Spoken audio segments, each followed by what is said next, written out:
പിതാവിൻ്റെയും പുത്രൻ്റെയും പരിശുദ്ധാത്മാവിൻ്റെയും നാമത്തിൽ ആമേൻ.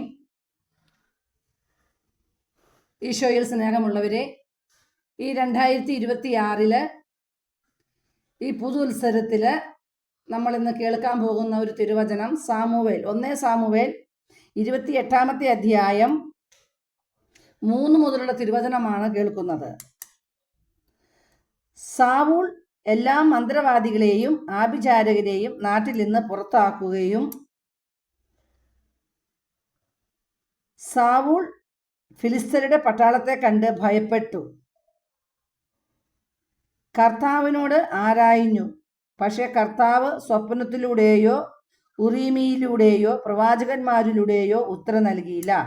അപ്പോൾ സാവൂൾ വൃദ്ധന്മാരോട് പറഞ്ഞു, ഒരു മന്ത്രവാദിയെ അന്വേഷിക്കുക, ഞാൻ അവളുടെ ഉപദേശം തേടട്ടെ. അപ്പോൾ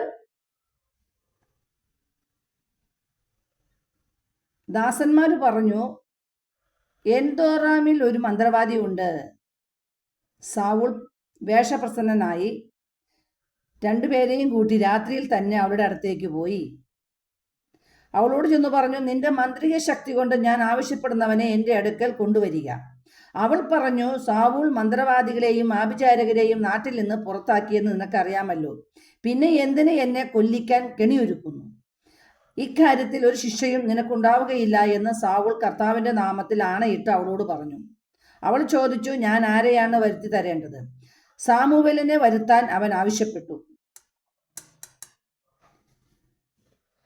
സാമുവേലിനെ കണ്ടപ്പോൾ അവൾ ഉച്ചത്തിൽ നിലവിളിച്ചുകൊണ്ട് സാവൂളിനോട് ചോദിച്ചു, എന്തിനാണ് എന്നെ കബളിപ്പിച്ചത്? അങ്ങ് സാമുവേലല്ലേ? അങ്ങ് സാവൂളല്ലേ? രാജാവ് അവളോട് പറഞ്ഞു, ഭയപ്പെടേണ്ട, നീ എന്താണ് കാണുന്നത്? അവൾ പറഞ്ഞു, ഒരു ദേവൻ ഭൂമിയിൽ നിന്ന് കയറി വരുന്നതായി ഞാൻ കാണുന്നു. അവൻ വീണ്ടും ചോദിച്ചു, അവന്റെ രൂപം എങ്ങനെ? അവൾ പറഞ്ഞു, ഒരു വൃദ്ധനാണ് കയറി വരുന്നത്. അങ്കി ധരിച്ചിരിക്കുന്നു. അതോ സാമുവേലാണെന്ന് സാവൂളിന് മനസ്സിലായി. അവൻ സാഷ്ടാംഗം വീണു വണങ്ങി. Praise the Lord. ഇതൊരു രാജാവും ഒരു പ്രവാചകനും തമ്മിലുള്ള സംസാരമാണ് നമ്മളിവിടെ കാണുന്നത്. രാജാവ് എന്ന് വച്ചാൽ രാജ്യം ഭരിക്കുന്നവനാണ്, പ്രജകളെ ഭരിക്കുന്നവനാണ് രാജാവ്, അല്ലെ? അവരുടെ കാര്യങ്ങൾ കുറവുകളൊക്കെ നികത്തുന്നവനാണ്.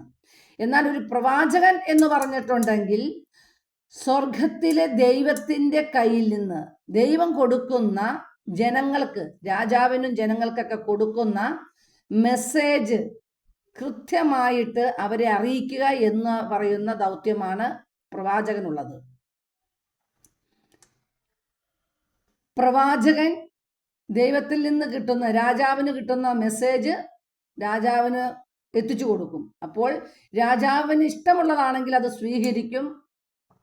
ഇല്ലെങ്കിൽ രാജാവിന് ഇഷ്ടമില്ലാത്തൊരു മെസ്സേജാണ് കൊടുക്കുന്നതെങ്കിൽ രാജാവ് പ്രവാചകനെ ശിക്ഷിക്കും. ഇങ്ങനെയൊക്കെയാണല്ലോ നമ്മൾ കാണുന്നത്. നമുക്കൊക്കെ ഇഷ്ടമുള്ള ദൂത് ദൈവത്തിൽ നിന്ന് കിട്ടണം. ഇല്ലെങ്കിൽ അത് പറയുന്നവൻ കൊള്ളരുതാത്തവനും കഴിവില്ലാത്തവനും കള്ളനും നുണയനും, അങ്ങനെ അവർക്കില്ലാത്ത കുറ്റങ്ങളൊന്നുമില്ല. എന്നാൽ നമുക്ക് ഇമ്പമുള്ള ഒരു മെസ്സേജ് ദൈവം തന്നു എന്നും പറഞ്ഞു കൊടുക്കുമ്പോൾ അവൻ നല്ല പ്രാർത്ഥനക്കാരനാണ്, നല്ല മെസ്സേജ് ഉള്ളവനാണ്, നല്ലവനാണ്, അവനെക്കുറിച്ച് നമ്മൾ വിധി എഴുതിയവൻ നല്ലവനാണെന്നുള്ളത്. ഈ സ്വഭാവം തന്നെയാണ് സാവൂളും സ്വീകരിച്ചത്. അങ്ങനെ പ്രവാചകൻ ദൈവം പറഞ്ഞ കാര്യം സാവൂളിനോട് പറഞ്ഞ് പ്രവാചകൻ മരിച്ചുപോയിട്ട് വർഷങ്ങളായപ്പോൾ ഇവിടെ ഒന്നും ദൈവത്തിൽ നിന്ന് രാജാവിനൊന്നും ലഭിക്കുന്നില്ല. അങ്ങനെയാണ് മന്ത്രവാദിയെ സമീപിച്ചിട്ട്, ഈ പ്രവാചകനെ എനിക്ക് ഒന്നും കൂടി ഒന്ന് കാണണം, പ്രവാചകനോട് ഒന്നും കൂടി ചോദിക്കണം, വലിയ വ്യത്യാസങ്ങളൊക്കെ ഉണ്ടോ, ഇത്ര നാളൊക്കെ ആയില്ലേ, അതറിയാൻ വേണ്ടിയിട്ടാണ് പോയത്. അങ്ങനെ പ്രവാചകൻ, മരിച്ചുപോയ സാമുവേൽ പ്രവാചകനെ കണ്ടപ്പോൾ വണങ്ങുന്നതായിട്ടാണ് നമ്മൾ കാണുന്നത്, അല്ലേ? അവൻ സാഷ്ടാംഗം വീണു വണങ്ങി. ആരെ? മരിച്ചുപോയ പ്രവാചകനെ കണ്ടപ്പോൾ സാഷ്ടാംഗം വീണു വണങ്ങി രാജാവ്. എന്നിട്ട് അവന്റെ ദുഃഖങ്ങൾ പങ്കിടുകയാണ്. പ്രവാചകൻ ചോദിക്കുകയാണ്, നീ എന്തിനാണ് എന്നെ വിളിച്ചു വരുത്തി ശല്യം ചെയ്യുന്നത്? അപ്പൊ അവൻ പറയാണ്, ഞാൻ വലിയ പ്രതിസന്ധിയിലാണ്, ഫിലിസ്തർ എനിക്കെതിരെ യുദ്ധം ചെയ്യുന്നു, ദൈവമാകട്ടെ എന്നിൽ നിന്നും അറിഞ്ഞിരിക്കുന്നു, ദൈവം അകന്നിരിക്കുകയാണ് എന്നിൽ നിന്ന്. അവിടുന്ന് പ്രവാചകന്മാരിലൂടെയോ സ്വപ്നങ്ങളിലൂടെയോ എനിക്കൊരു ഉത്തരവും നൽകുന്നില്ല.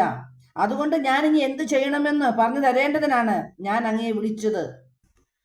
അപ്പോൾ സാമുവേൽ പറയാണ്, കർത്താവ് നിന്നിൽ നിന്ന് എനിക്കെതിരെ ആയിരിക്കെ, സാമുവേൽ പറഞ്ഞു തന്നെയാണ്, കർത്താവ് നിന്നിൽ നിന്നകന്ന് നിനക്കെതിരെ ആയിരിക്കെ എന്തിനാണ് എന്നോട് ചോദിക്കുന്നത്? എന്നിലൂടെ പണ്ട് അരുളി ചെയ്തതുപോലെ കർത്താവ് പ്രവർത്തിച്ചിരിക്കുന്നു. എന്താണ്? ജീവിച്ചിരിക്കുമ്പോൾ പ്രവാചകൻ എന്ത് പ്രവചിച്ചുവോ അത് സംഭവിക്കാൻ പോകുന്നു, സംഭവിച്ചുകൊണ്ടിരിക്കുന്നു. അത് മാത്രമേ കർത്താവ് പ്രവർത്തിക്കുകയുള്ളൂ.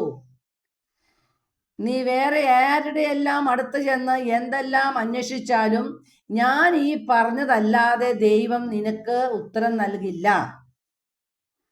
അത് ഇങ്ങനെയാണ്, അവിടുന്ന് രാജ്യം നിന്നിൽ നിന്നെടുത്ത് നിന്റെ അയൽക്കാരനായ ദാവീദിന് കൊടുക്കുന്നു. കർത്താവിന്റെ സ്വരം നീ ശ്രവിച്ചില്ല.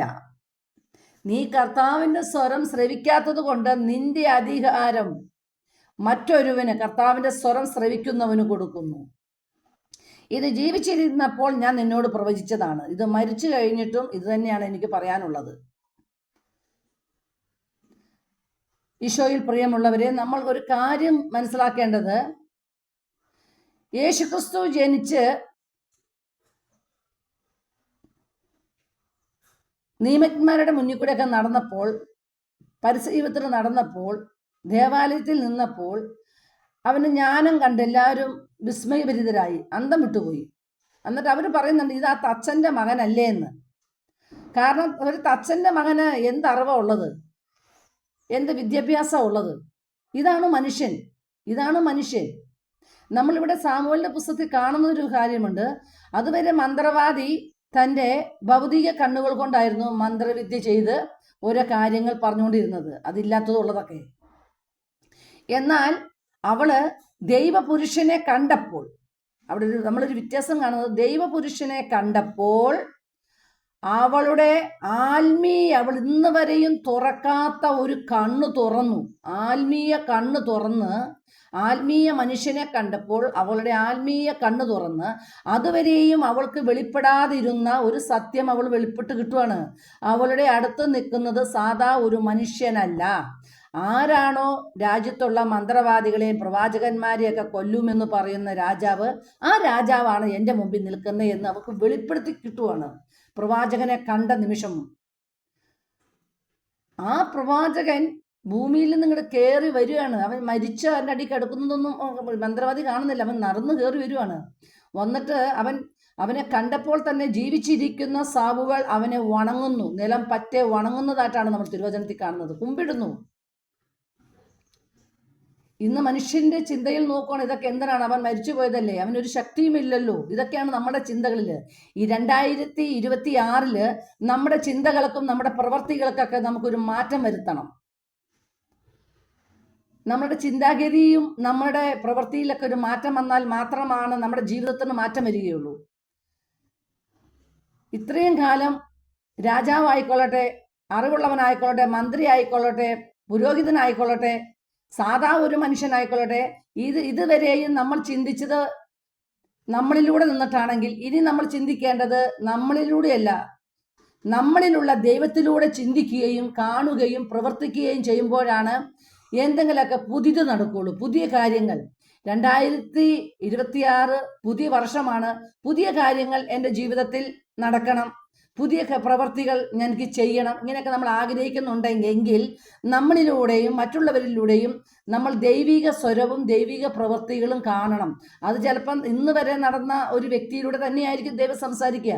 ദൈവത്തിന് സംസാരിക്കാൻ സ്വർഗത്തിൽ നിന്ന് പുതിയൊരു മനുഷ്യനെ കൊണ്ടുവരാൻ പറ്റില്ലല്ലോ.